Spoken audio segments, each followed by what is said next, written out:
जय हिंद दोस्तों। आज हम देखेंगे एनसीईआरटी सीरीज के जो दूसरा लेसन था, विषय जो 2 था, उसका सेकेंड पार्ट। उसका क्या नाम था लेसन का? राजा, किसान और नगर। क्या? राजा, किसान और नगर, इस पार्ट का नाम था। ये विषय हमारा दूसरा। इसका हम सेकंड पार्ट देखते हैं। पहला पार्ट में हमने आधा देखा था और आधा हम सेकंड पार्ट में देख रहे हैं। तो देखते हैं, शुरू करते हैं। देखिए, इसमें दिया नगर एवं व्यापार, यानी नगर और व्यापार कैसे होते थे। ये है नए नगर। आइए उन नगरों की बात करें जिनका विकास लगभग 6वीं शताब्दी ईसा पूर्व में उपमहाद्वीप के विभिन्न क्षेत्रों में हुआ। यानी कैसे कैसे शहर का, नगर का विकास हुआ, उनको देखना है। जैसे कि हमने पढ़ा है, इनमें से अधिकांश नगर महाजनपदों की राजधानी थे। प्राय सभी नगर संरचना मार्गों के किनारे बसे थे। पाटलिपुत्र जैसे कुछ नगर नदी मार्ग के किनारे बसे थे। उज्जैनी जैसे नगर अन्य नगर भूतल मार्गों के किनारे थे। इसके अलावा पुहार जैसे नगर समुद्र तट पर थे, जहां से समुद्री मार्ग प्रारंभ हुए। मथुरा जैसे अनेक शहर व्यावसायिक, सांस्कृतिक, राजनीतिक गतिविधियों के जीवंत केंद्र हैं। यानी उपमहाद्वीप के जो नगर थे उनके बारे में बताया जा रहा है। जो अधिकांश महाजन नगर थे वो क्या थे? महाजनपदों की राजधानी। यानी जो फेमस नगर, जो प्रसिद्ध नगर थे, वो महाजनपदों की राजधानी थे। जैसे पाटलिपुत्र हो गया, ये सारी चीज़ें हो गई। और जो हमारा पाटलिपुत्र, अभी यहाँ पाटलिपुत्र हो गया, नदी मार्ग के किनारे, यानी गंगा नदी के किनारे बसा हुआ था। और जो हमें पुहार नगर है, वो समुद्र तट के किनारे बसा हुआ था। और हमारा मथुरा है, मथुरा क्या था? व्यावसायिक, सांस्कृतिक, राजनीतिक, ये तीनों केंद्र था। ठीक है, मथुरा।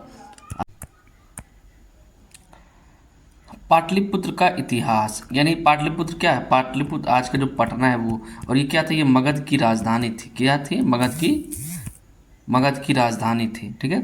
प्रत्येक नगर का अपना इतिहास था। उदाहरण के तौर पर पाटलिपुत्र का विकास पाटलीग्राम नामक के गांव से हुआ था। यानी पाटलिपुत्र का विकास किससे हुआ था? पाटलीग्राम नामक से। फिर 5वीं सदी ईसा पूर्व में मगध शासकों ने अपनी राजधानी राजगाह से हटाकर इसे बस्ती में लाने का निर्णय किया और इसका नाम बदल दिया। तो 5वीं शताब्दी में राजधानी पाटलिपुत्र बनी। 4वीं शताब्दी ईसा पूर्व तक आते आते यह मौर्य साम्राज्य की राजधानी और एशिया के सबसे बड़े नगरों में से एक बन गया। बाद में इसका महत्व कम हो गया और चीनी यात्री स्वान 7वीं शताब्दी में यहाँ आया तो यह नगर खंडहर में बदला मिला और उस समय यहाँ की जनसंख्या भी कम थी। ठीक है, ये हमारा पटना का यानी पाटलिपुत्र का इतिहास है। यहाँ देखते हैं मालाबार तट, आधुनिक केरल। एक यूनानी समुद्र यात्री द्वारा रचित पेरिप्लस ऑफ इरिथ्रियन सी का एक अंश है। भारी मात्रा में काली मिर्च और दाल चीनी खरीदने के लिए बाजार वाले नगरों में वे जहाज भेजते थे। वे मतलब विदेशी व्यापारी। एक तो जहां भारी मात्रा में सिक्के, पुखराज, सुरमा, मूंगे, कच्चे शीशे, तांबे और शीशे का आयात किया जाता है। इन बाजारों के आसपास भारी मात्रा में उत्पादन काली मिर्च का निर्यात किया जाता है। इसके अलावा उच्च कोटि के मोतियों, हाथी दांत, रेशमी वस्त्र, विभिन्न प्रकार के पारदर्शी पत्थरों, हीरो, काले नग और कछुओं की खोपड़ी की भारी मात्रा में आयात होता था। यानी मालाबार तट से ये सारे चीज़ें विदेशों से आते जाते थे। कहाँ से? मालाबार तट से। तो इन्हीं से समुद्र के रास्ते से आते जाते थे। तमिलनाडु के कोडुमनाल में बहुमूल्य और कम मूल्यवान पत्थरों से बनाए जाने वाले मूंगों के उद्योग के पुरातात्विक साक्ष्य मिले हैं। यह संभव है कि पेरिप्लस में वर्णित पत्थरों को इन्हीं तटवर्ती बंदरगाहों तक स्थानीय व्यापारों लाए होंगे। यानी जो अभी बताया ना, यहाँ से हमारा व्यापार होता था, तो स्थानीय व्यापार क्या करते थे? तटवर्ती बंदरगाह पर लाते थे और यहाँ से लोग विदेश भेजते थे, जैसे अरब में या फिर भूमध्य सागर के माध्यम से हमारा यूरोप में ये सारी चीज़ें जाती थी।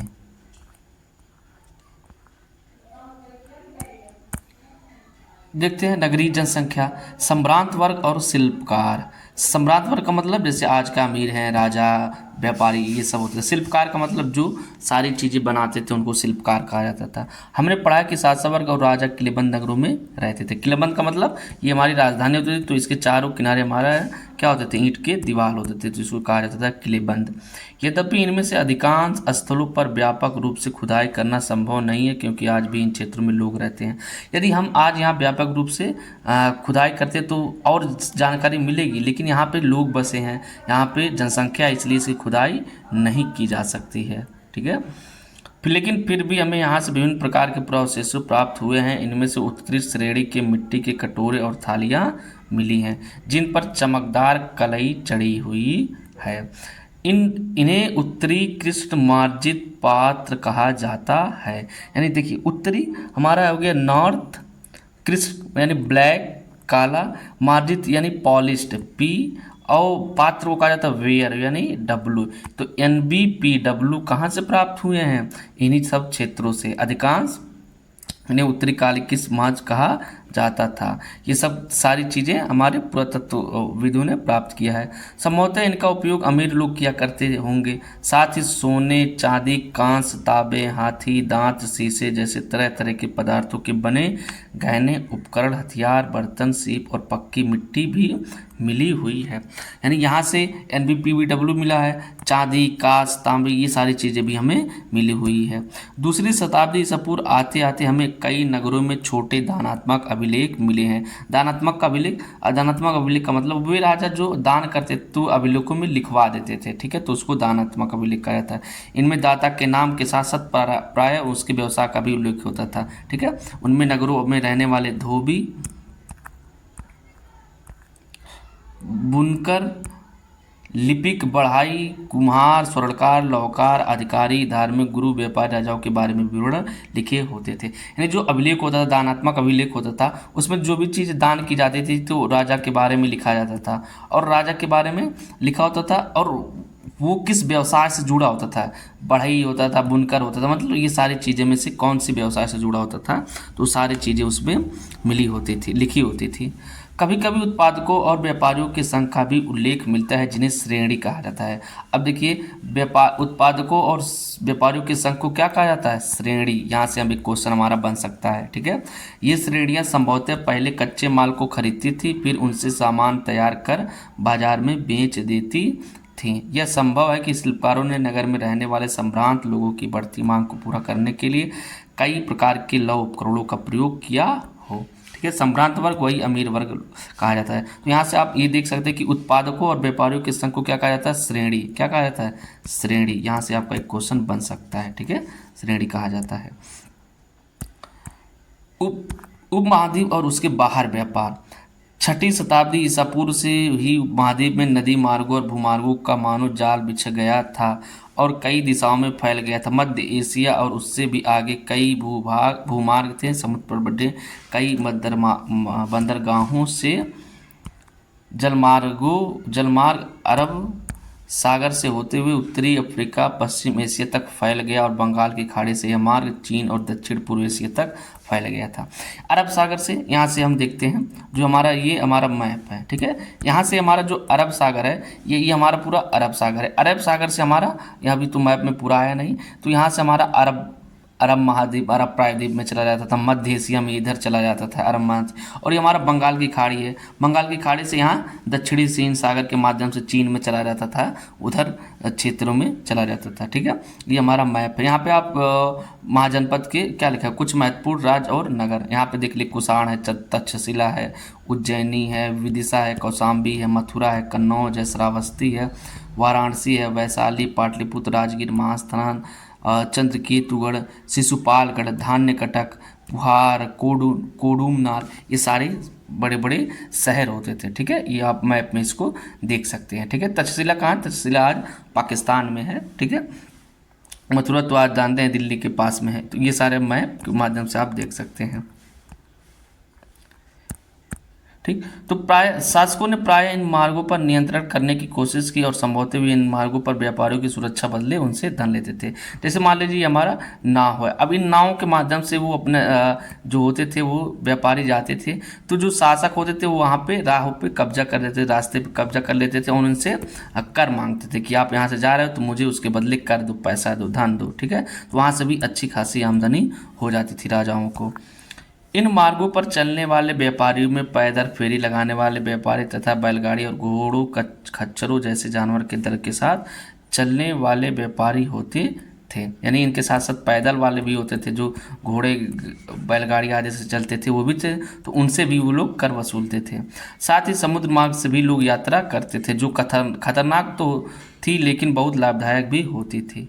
तमिल भाषा में मस्थुवन और प्राकृत में मथवा और सेट्ठी के नाम से प्रसिद्ध सफल व्यापारी बड़े धनी हो जाते थे। यहाँ से आप एक शब्द देखिए, मत्स्थुवन और सत्वा और सेट्ठी, ये सब बड़े बड़े व्यापारी होते थे। नमक, अनाज, कपड़ा, धातु और उससे निर्मित उत्पाद, पत्थर, लकड़ी, जड़ी बूटी जैसे अनेक प्रकार के सामान एक स्थान से दूसरे स्थान तक पहुंचाए जाते थे। रोमन साम्राज्य में काली मिर्च जैसे मसालों तथा कपड़ों, जड़ी बूटियों की भारी मांग थी। इन सभी वस्तुओं को अरब सागर के रास्ते भूमध्य क्षेत्र तक पहुंचाया जाता था। देखिए, आज जो हमारे अंग्रेज हैं, ये जो हमारा रोमन साम्राज्य है, ठीक है, रोमन साम्राज्य, ये रोमन साम्राज्य में यानी यूरोप में जो काली मिर्च होती थी और जो मसाले होते थे, वो भारत की काली मिर्च की बहुत डिमांड होती थी, बहुत मांग होती थी। तो उस समय हमारा यहाँ से समुद्र के रास्ते, जैसे कि यहाँ दिखा है, मसालों तथा कपड़ों की भारी मांग थी, तो उन सभी अरब सागर के रास्ते से वो जाता था। लेकिन क्या हुआ, कुछ दिन बाद जब हमारा तुर्की के रास्ते से लोग आते जाते थे तो वहाँ पे रास्ता बंद हो गया। तब अंग्रेजों ने हमारा जल मार्ग की खोज की थी, जो वास्को डी गामा थे, उन्होंने भारत आने के रास्ते की खोज की थी। ठीक है, तो ये आज से नहीं है, वो बहुत पुरानी बात है, बहुत पुरानी चीज़ों से है। सिक्के और राजा के बारे में क्या है? व्यापार के लिए सिक्के का प्रचलन विनिमय से कुछ हद तक आसान हो गया था। चांदी और तांबे के आहत सिक्के 6वीं शताब्दी ईसा पूर्व सबसे पहले ढाले गए और प्रयोग में आए। तो सबसे पहले हमारे यहाँ से देख सकते हैं आहत सिक्के। सबसे पहला सिक्का क्या था? आहत सिक्के। किससे बनते थे? चांदी और तांबे के बनते थे, तांबे और चांदी के बनते थे। तो ये हमारे आहत सिक्के थे, बहुत पुराने थे। इनसे क्या होता था? लेन देन में आसानी हो जाती, जैसे आज भी देख सकते हैं लेन देन में हम आसानी हो सकती। पूरे महाद्वीप में खुदाई के दौरान इस प्रकार के सिक्के मिले हैं। मुद्रा शास्त्रियों ने इनका और अन्य सिक्कों का अध्ययन करके उनके वाणिज्यिक प्रयोग के संभावित क्षेत्रों का पता लगाया है। यानी उन्होंने पता लगाया कि इन सिक्कों का प्रचलन किस किस क्षेत्रों में होता था। इन सिक्कों के माध्यम से, किसके माध्यम से? सिक्कों के माध्यम से। और कौन सिक्के होते थे? आहत सिक्के। कौन से सिक्के? आहत। ठीक है, ये हमारा आहत सिक्के होते थे। ठीक, तो आहत सिक्के पर बने प्रतीकों को उन विशेष मौर्य वंश जैसे राजवंशों के प्रतीक से मिलाकर पहचान करने की कोशिश की गई, तो पता चला कि इन सिक्कों को राजाओं ने जारी किया था। ठीक है, यानी देखिए, कुछ होते थे जो सिक्के जो होते थे वो व्यापारी जारी करते थे और कुछ सिक्के को राजा जारी किए थे। तो आहत सिक्के को किसने जारी किया था? राजाओं ने। ठीक है, यह भी संभव है कि व्यापारी, धनपतियों और नागरिकों ने भी इस प्रकार के कुछ सिक्के जारी किए। अभी हमने बताया ना कि कुछ व्यापारी वर्ग और धनपति वर्ग भी सिक्के जारी करते थे। ठीक है, शासकों की प्रतिमा और नाम के साथ सबसे पहले सिक्के हिंद यूनानी शासकों ने जारी किए थे, जिन्होंने 2वीं शताब्दी ईसा पूर्व में उपमहाद्वीप के पूर्वोत्तर क्षेत्र में नियंत्रण स्थापित किया था। अभी इसके पहले वाले पार्ट 1 में हमने देखा कि जो हमारा कुषाण शासक था कनिष्क, कुषाण,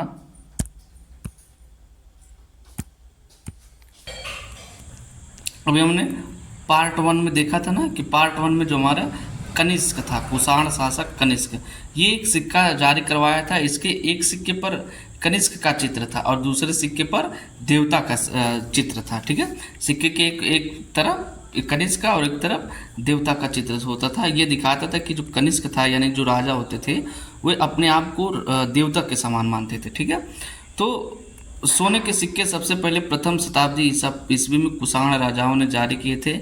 इनके आकार और वजन तत्कालीन रोमन सम्राटों तथा ईरान के पार्थियन शासकों द्वारा जारी सिक्कों के बिल्कुल समान थे। ठीक है, जो प्रथम शताब्दी में हमारा सोने के सिक्के जारी हुए थे, सोने के सिक्के वो किसके समान थे?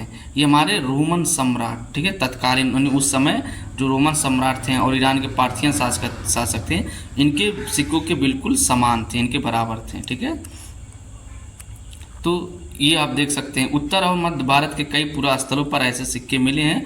सोने के सिक्के व्यापक प्रयोग से संकेत मिलता है कि बहुमूल्य वस्तुओं और भारी मात्राओं में वस्तुओं का विनिमय किया जाता था। यानी उससे हमें पता चलता है कि वस्तु विनिमय जो होता था वो बड़ी मात्रा में होता था। ठीक है, वस्तु विनिमय यानी व्यापार बहुत बड़ी मात्रा में होता था। वस्तु विनिमय का मतलब एक वस्तु से दूसरे वस्तु का बदलना। ठीक है, अदला बदली करना। जैसे हमारा गेहूं आप ले लीजिए, अपना चावल हमारा दे दीजिए। ठीक है, आप हमारा कपास ले लीजिए, आप अपना कपड़ा दे दीजिए। तो ऐसे सारी चीज़ों को होता था। इसके अलावा दक्षिण भारत के अनेक पुरास्थलों से बड़ी संख्या में रोमन सिक्के मिले हैं, जिनसे स्पष्ट होता है कि व्यापारिक तंत्र राजनीतिक सीमाओं से बंधा नहीं था। ठीक है, क्योंकि दक्षिण भारत रोमन साम्राज्यों के अंतर्गत ना होते हुए भी व्यापारिक दृष्टि से साम्राज्य से संबंधित था। देखिए, जो हमारा दक्षिण भारत, जैसे ये हमारा इंडिया का मैप है, ठीक है, ये हमारा दक्षिण भारत है, तो यहाँ पे समुद्र होता था। ठीक है, तो यहाँ पे बंदरगाह होते थे और यहीं से हमारे व्यापार जो समुद्री मार्गों से आता था, तो यहाँ पे सिक्के का प्रचलन इन क्षेत्रों में ज़्यादा था, तो व्यापार इधर ज़्यादा होता था। तो यहाँ पर ही जो रोमन के सिक्के हैं, ठीक है, रोमन साम्राज्य के सिक्के हैं, यहाँ पे दक्षिण क्षेत्र में मिले हैं। पंजाब और हरियाणा जैसे क्षेत्रों के यौधेय प्रथम शताब्दी ईसा पूर्व कबायली गणराज्यों ने भी सिक्के जारी किए थे।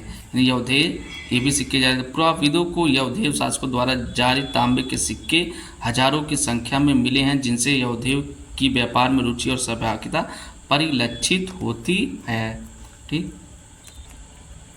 सोने के सबसे भव्य सिक्कों में से कुछ गुप्त शासकों ने जारी किए हैं। इनके आरंभिक सिक्कों में प्रयुक्त सोना अति उत्तम था। ठीक है, तो शुद्ध सोना शुद्ध सोना गुप्त काल में हमारा जारी हुआ था। इन सिक्कों के माध्यम से दूर देशों से व्यापार विनिमय करने में आसानी होती थी, जिससे शासकों को भी लाभ होता था। यानी इन सिक्कों से विदेश व्यापार होता था। छठी शताब्दी ईस्वी से सोने के सिक्के मिलने कम हो गए। क्या यह संकेत मिलता है कि उस काल में कुछ आर्थिक संकट पैदा हो गया था?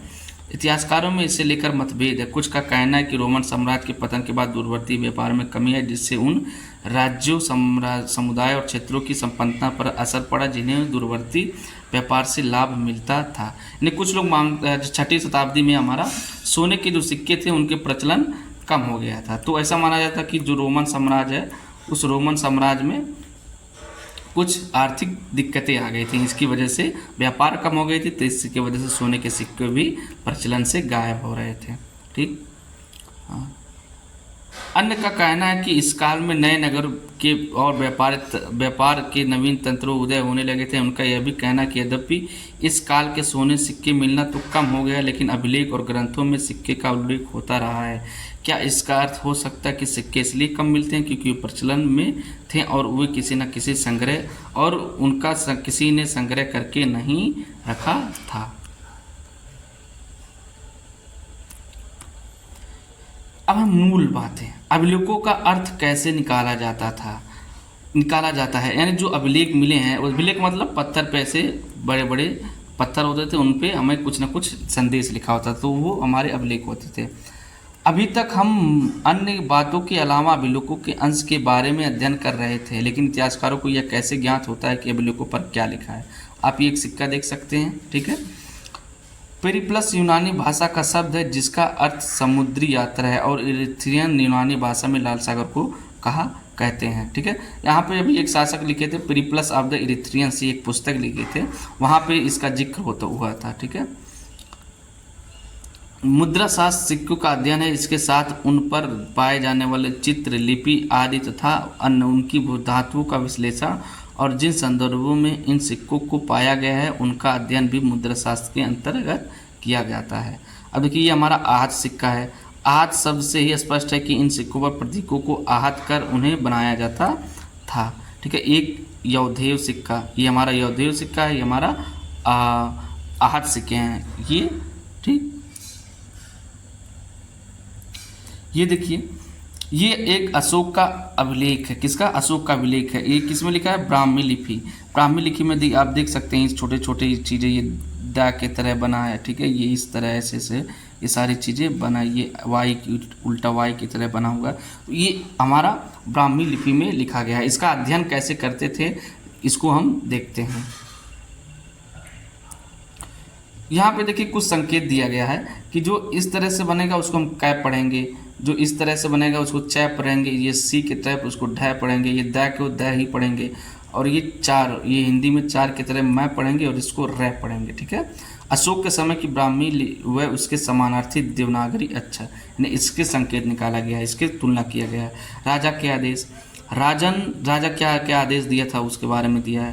राजन देवनाम प्रियदर्शी यह कहते हैं अतीत में मसलों को निपटाने और नियमित रूप से सूचना एकत्र करने की व्यवस्था नहीं थी, लेकिन मैंने निम्नलिखित की व्यवस्था की है। लोगों के समाचार हम तक प्रतिवेदक सदैव पहुँचाएँ, चाहे मैं कहीं भी हूँ, खाना खा रहा हूँ, अंतःपुर में हूँ, विश्राम कक्ष में हूँ, गौशाले में हूँ या फिर पालकी में मुझे ले जाया जा रहा हो अथवा वाटिका में मैं हूँ, मैं लोगों के विषयों का निराकरण हर स्थल पर करूँगा। ठीक है, ये राजा के महत्व के, राजा के संदेश के बारे में लिखा गया है। ठीक, अब देखते हैं ब्राह्मी लिपि का अध्ययन। आधुनिक भारतीय भाषाओं में प्रयुक्त लगभग सभी लिपियां मूल ब्राह्मी लिपि है कि मूल ब्राह्मी लिपि है। यानी सबसे पुरानी लिपि कौन सी है? ब्राह्मी लिपि। ये भी इम्पॉर्टेंट है कि सबसे पहला लिपि हमारा ब्राह्मी लिपि है। तो यहाँ का सभी लिपियों की मूल ब्राह्मी लिपि है। ब्राह्मी लिपि का प्रयोग अशोक व के अभिलेखों में किया गया है। 18वीं सदी से यूरोपीय विद्वानों ने भारतीय ये हमारा इरेज हो गया है की सहायता, भारतीय पंडितों की सहायता से आधुनिक बंगाली देवनागरी लिपि में कई पांडुलिपियों का अध्ययन शुरू किया और उनके अक्षरों की प्राचीन अक्षरों के नमूनों के साथ तुलना की। यानी जो हमारे ब्रिटिश पुरातत्वविद थे और भारत के लोग से, यानी जैसे पंडित हो गए, इन सब से मिलकर के उन अक्षरों को, पुराने अक्षरों को तुलना करके उनको पढ़ा। आरंभिक अभिलेखों का अध्ययन करने वाले विद्वानों ने कई बार यह अनुमान लगाया कि ये संस्कृत में लिखे हैं, जबकि प्राचीनतम अभिलेख वस्तुतः प्राकृत में थे। फिर कई दशकों बाद अभिलेख वैज्ञानिक के अथक परिश्रम के बाद जेम्स प्रिंसेप ने अशोक कालीन ब्राह्मी लिपि का 1838 में अर्थ निकाल लिया। ठीक है, अशोक का सबसे पहले अशोक के अभिलेख का सबसे पहले अर्थ किसने निकाला? तो जेम्स प्रिंसेप ने। ठीक है, जेम्स प्रिंसेप ने कब? 1838 ईस्वी में। ठीक है, ये हमारा इम्पोर्टेंट है। खरोष्टी लिपि को कैसे पढ़ा गया? ठीक है, खरोष्टी लिपि भी होती थी। पश्चिमेतर के अभिलेखों में प्रयुक्त खरोष्टी लिपि के पढ़े जाने की कहानी अलग है। इस क्षेत्र में शासन करने वाले हिंद यूनानी राजाओं द्वारा बनवाए गए सिक्कों से जानकारी हासिल करने में आसानी हुई। इन सिक्कों में राजाओं के नाम यूनानी खरोष्टी लिपि में लिखे हैं। यूनानी भाषा पढ़ने वाले यूरोपीय विद्वानों ने अक्षरों का मेल किया। उदाहरण के तौर पर दोनों लिपियों में अपोलोडोटस का नाम लिखने में एक ही प्रतीक मान लीजिए अ प्रयुक्त किया गया। चूंकि प्रिंसेप ने खरोष्टी में लिखे अभिलेखों की भाषा की पहचान प्राकृत के रूप में की थी, इसलिए लंबे अभिलेखों को पढ़ना सरल हो गया। ठीक, अभिलेख से प्राप्त ऐतिहासिक साक्ष्य, यानी उन अभिलेखों से क्या क्या हमें साक्ष्य मिलते हैं, क्या किस किस के बारे में हमें जानकारी मिलती है। इतिहासकारों एवं अभिलेख शास्त्रियों के काम करने के तरीके का पता लगाने के लिए आइए अशोक के 2 अभिलेखों को ध्यान से पढ़ते हैं। ध्यान देने योग्य बात है कि अभिलेख में शासक अशोक का नाम नहीं लिखा है, उसमें अशोक द्वारा अपनाई गई उपाधियों का प्रयोग किया गया है। यानी अशोक का नाम नहीं लिखा गया। ये हमारा पूछ सकता है कि अशोक का दे देगा ऑप्शन में कि अशोक का नाम किस अभिलेख में लिखा है, 4-5 अभिलेख दे देगा तो ये हमारा गलत हो जाएगा। अशोक का नाम किसी भी अभिलेख में नहीं लिखा गया, बल्कि उसके उपाधि लिखे गए हैं। क्या लिखे गए हैं? उपाधि को लिखा गया है। जैसे कि देव नाम प्रिय अर्थात देवताओं का प्रिय, और प्रियदर्शी यानी देखने में सुंदर। यानी देवनाम प्रिय और प्रियदर्शी ये 2 शब्द हमारे अशोक के लिए प्रयोग किए गए हैं। ठीक है, अशोक नाम अन्य अभिलेखों में मिलता है जिसमें उनकी उपाधियां भी लिखी हैं। इन अभिलेखों का परीक्षण करने के बाद अभिलेखों शास्त्रियों ने पता लगाया कि उनके विषय शैली, भाषा और पुरालिपि विज्ञान में सबसे समानता है। अतः वे इस निष्कर्ष पर पहुंचे कि इन अभिलेखों को एक ही शासक ने बनवाया था। आपने यह भी देखा होगा कि अशोक ने अपने अभिलेखों में कहा है कि उनसे पहले के शासकों ने रिपोर्ट एकत्र करने की व्यवस्था नहीं की। यदि अशोक से पहले के उपमहाद्वीप इतिहास पर विचार करें तो क्या आपको लगता है कि अशोक का यह वक्तव्य सही है?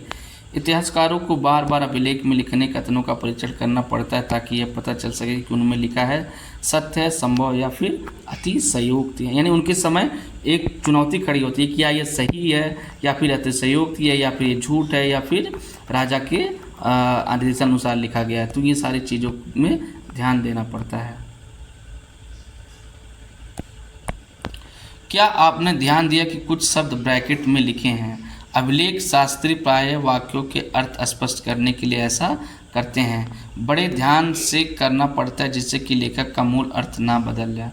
इतिहासकारों को और भी परीक्षण करने पड़ते हैं। यदि राजा के आदेश यातायात मार्गों, किनारे और नगरों के पास प्राकृतिक पत्थरों पर उत्कीर्ण थे तो क्या वहाँ से आने जाने वाले लोग उन्हें पढ़ने के लिए उस स्थान पर रुकते थे। अधिकांश लोग पढ़े लिखे नहीं थे। क्या?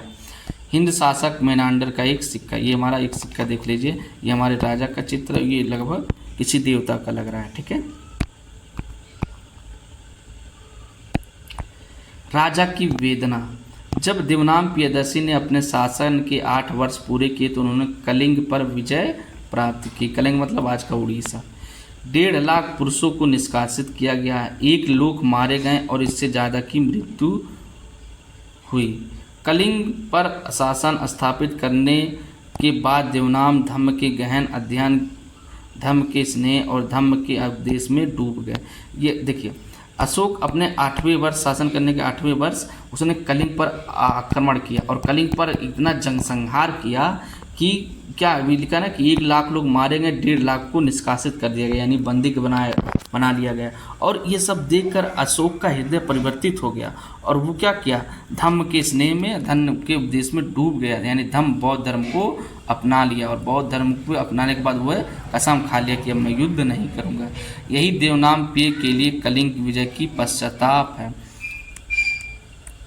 देवनाम पेय के लिए यह बहुत वेदनादायी और निंदनीय है कि जब कोई किसी राज्य पर विजय प्राप्त करता है तो पराजित राज्य का हनन होता है। यहाँ लोग मारे जाते हैं, निष्कासित किए जाते हैं।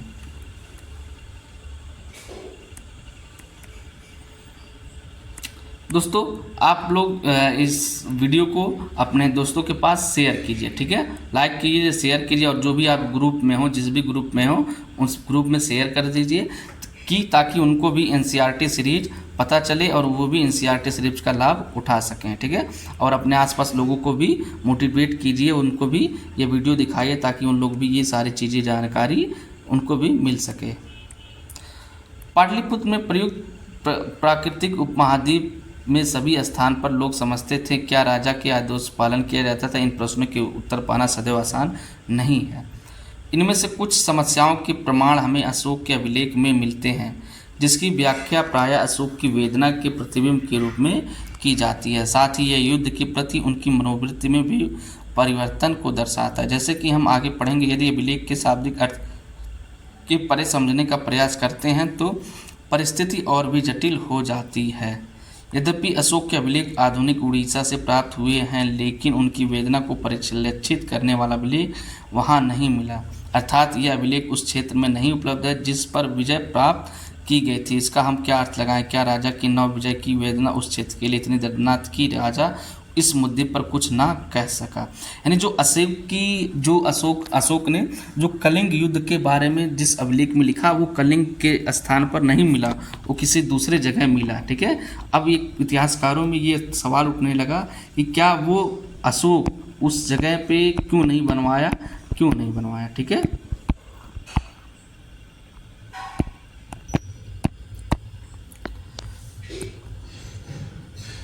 अभिलेख साक्ष्य की सीमा।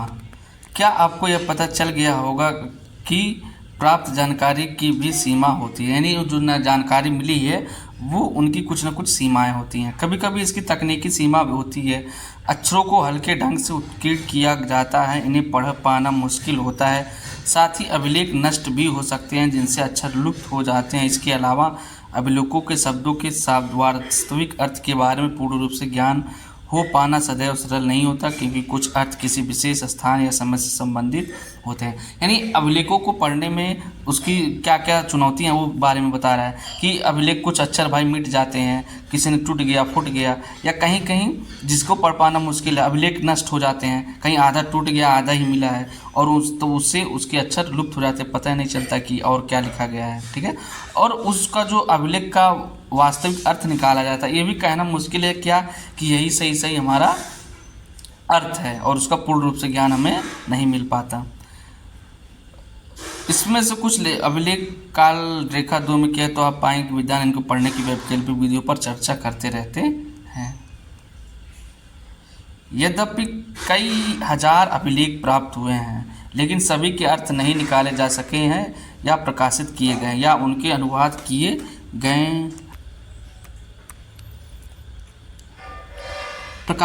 और उनके अनुवाद किए।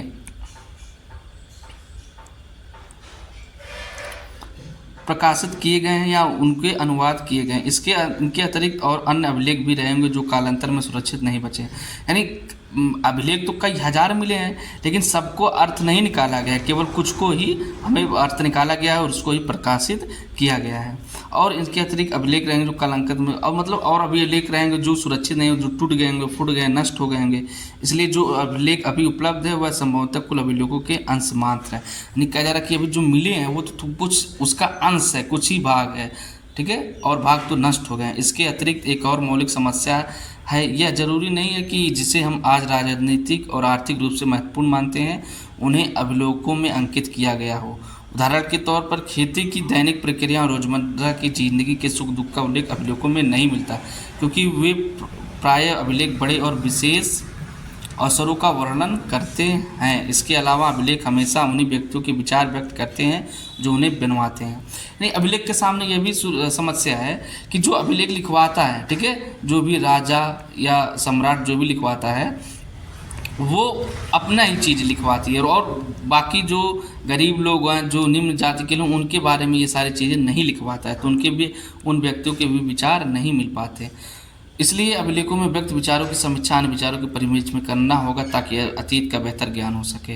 अर्थात राजनीतिक और आर्थिक इतिहास का पूर्ण ज्ञान मात्र अभिलेख शास्त्र से नहीं मिलता है।